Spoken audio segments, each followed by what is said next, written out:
अब हम बात करते हैं combined 11 team of the series, India versus England की कंबाइंड 11 जो हमने बनाई है।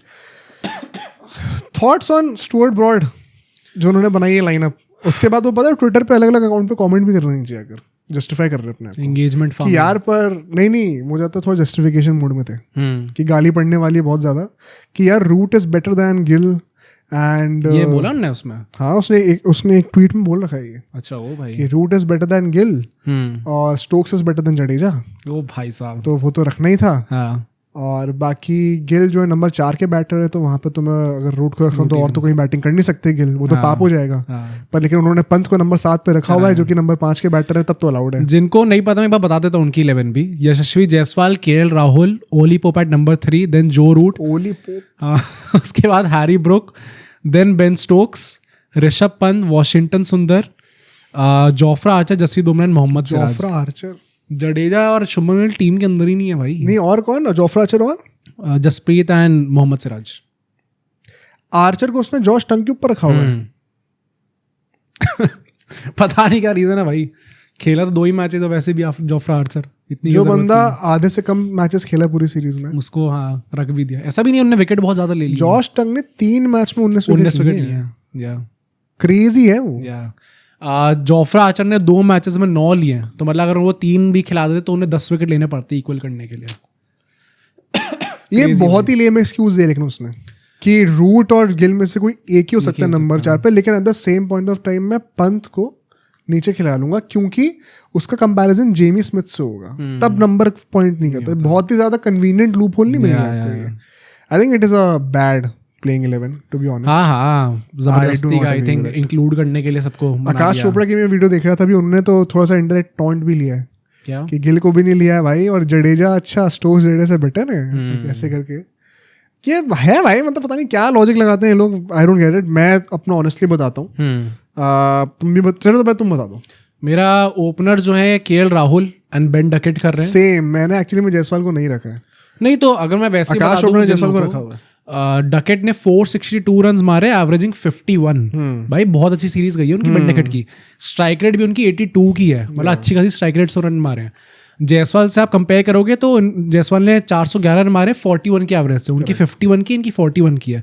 उनकी स्ट्राइक रेट 82 की थी, इनकी 68 की है। प्लस केएल राहुल के सामने अगर आप दोनों को डालोगे, जिस टाइप का बैटर चाहिए, दोनों काफी सिमिलर प्रोफाइल के, तो सिमिलर प्रोफाइल में अगर मुझे कोई बंदा बेटर आउटपुट दे रहा है तो मैं क्यों नहीं लेंगे। हाँ बेन डकेट का भी आई डिड नॉट रियलाइज कि उनकी इतनी अच्छी सीरीज गई है। काफी अंडररेटेड गया बाद में जब काफी इंपॉर्टेंट स्टार्ट्स दिए। हाँ जब स्टैट्स देखे तब मुझे रियलाइज हुआ कि भाई इनके रन्स भी काफी पाइल अप हो गए सीरीज में। It's not even just about stats, he has been more consistent than impactful ज्यादा रहे। हाँ अब इम्पैक्ट का चलो मुझे नहीं पता है, इम्पैक्ट जायसवाल का लास्ट मैच काफी था भाई। हाँ तो बेन डकेट का भी काफी मैचेस, बट हाँ मतलब इन अदर गेम्स जायसवाल से ज्यादा रन स्कोर करने वाले भी काफी प्लेयर्स थे।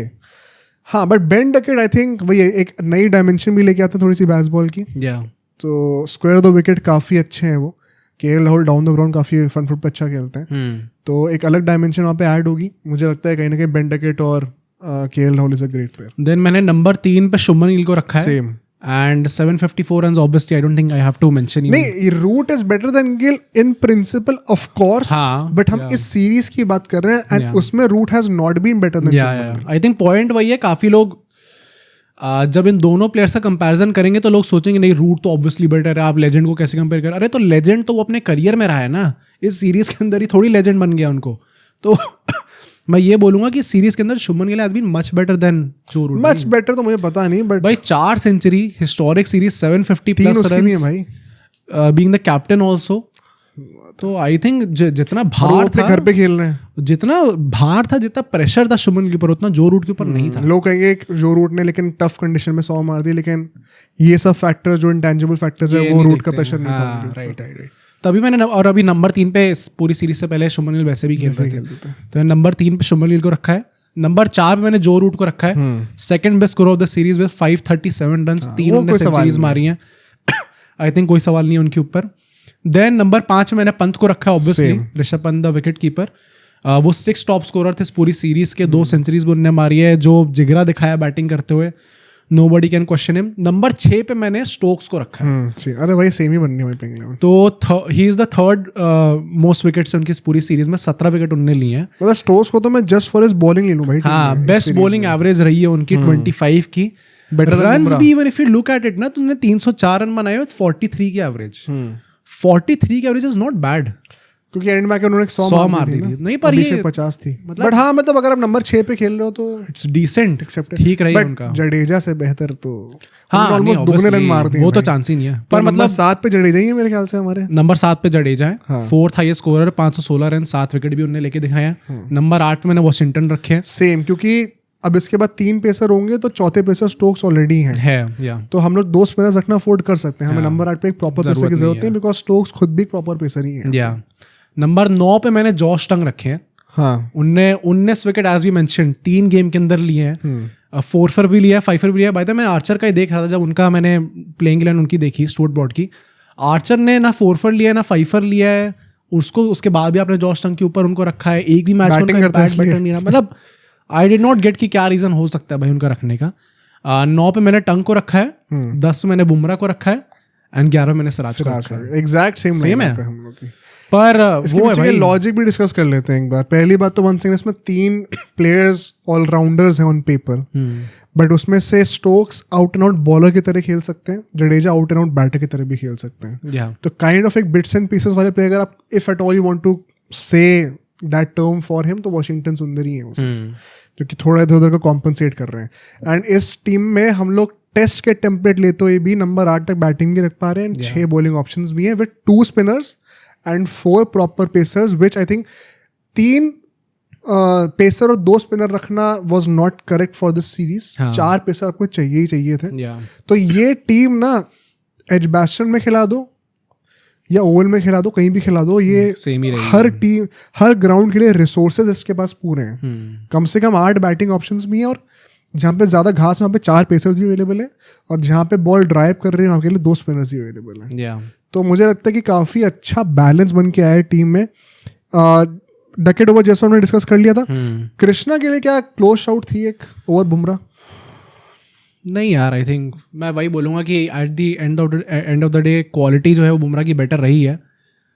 तो मतलब आई डोंट थिंक प्रसिद्ध कृष्णा की ओवरऑल सीरीज अगर हम लोग देखेंगे तो बुमराह से बेटर रही है. आई थिंक जिन मैचेस में बुमराह थे उन्होंने इम्पैक्ट ज़्यादा डाल के दिया है.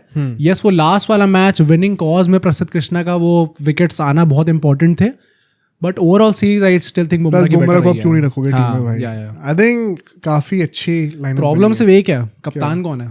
आई थिंक स्टोक्स है. रीजन क्या है? घर में इस सीरीज के अंदर स्टोक्स कैसे है? बात तो ये भी सही है. गिल एक्सपीरियंस ज्यादा इसलिए कह रहा था वैसे तो मैं पर्सनली. पर इस सीरीज के अंदर मतलब मैंने गिल को रखा है क्योंकि हम बात इस सीरीज की कर रहे हैं, और वो रीज़न यही है भाई. अगर आप अपने अवे जाके उनके घर में जाके अगर आप ड्रॉ करा रहे हो सीरीज को, देन बहुत गट्स चाहिए उसके लिए. I think so it should be Shubman Gill for this team at least. ये काफ़ी कॉन्ट्रोवर्शियल पॉइंट है, बट ये अगर हम सीरीज से कॉन्टेक्स्ट में ले तो वैलिड तो वही तो.